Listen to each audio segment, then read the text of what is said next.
When boring underneath a sidewalk or a driveway, if you can get lucky enough or be have enough, sometimes it's a little luck on your side. Sometimes, hopefully, you don't hit a rock bed or something. If as long as you have dirt or kind of fresh dirt sometimes, and don't hit too big of a root. And even if you do a root, you could move to a different location. But the boring tool, the one boring tool that I used to get, it was at a place and I should have bought it. They went out of business, so I don't know who ended up with that. But I used to rent it, and it was really nice. But you would have to put 3 or 4 boring sticks. But generally speaking, as a general rule, most of the time I can do this with a PVC pipe. Now, one could hire a boring company to come out and pop a hole through there. Now, if you need a 3 to 4 inch hole, you may not have any choice. You may have to go that route, and because they have equipment that's not accessible to homeowners. But if you're doing a 3/4 inch to a 1 inch line beneath the driveway or walkway, etc., sometimes you can get by with doing it with a PVC pipe and kind of woolly giggering it through underneath here. It would hook it up to connect it up to your hose pipe. And when you connect it up to your hose pipe, just kind of take a 20-inch pipe with a bell end. If you have to join 2 pieces of 10 foot, now if you have one 10 foot, that's fine. I mean, one 20 foot, that's fine. But if you have a 10 foot, and one may ask, well, why do I need a 20 foot? So when you're holding it, the pipe kind of flexes somewhat, so it's somewhat straight.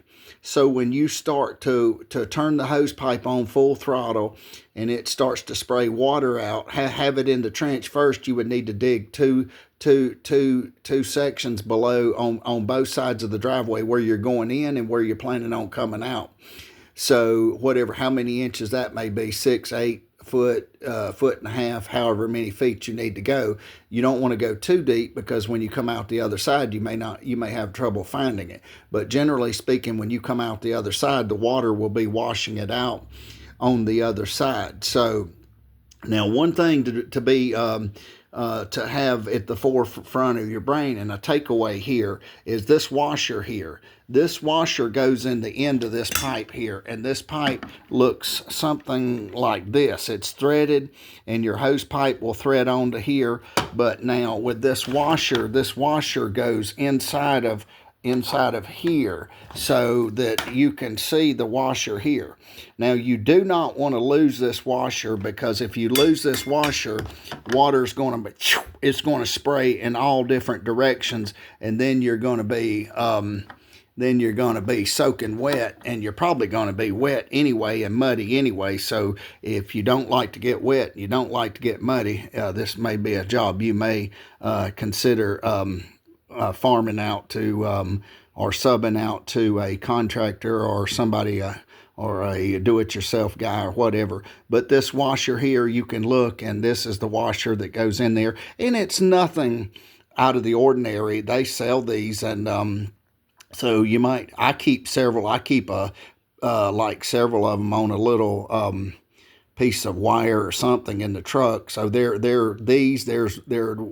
something that looks similar to this that go in the water meter out at your main water meter. So, and they're different sizes, so you need to be aware of the size that goes in here. And so this is what it looks like. It's nothing really fancy, but do not lose this washer, because if you lose this washer out of here, when you go to bore here, you're going to have water spraying this way, this way, this way, and then it's going to make a big mess, unless you want to pressure wash yourself for some reason, and make yourself look good and wet, and make it look like you've done work.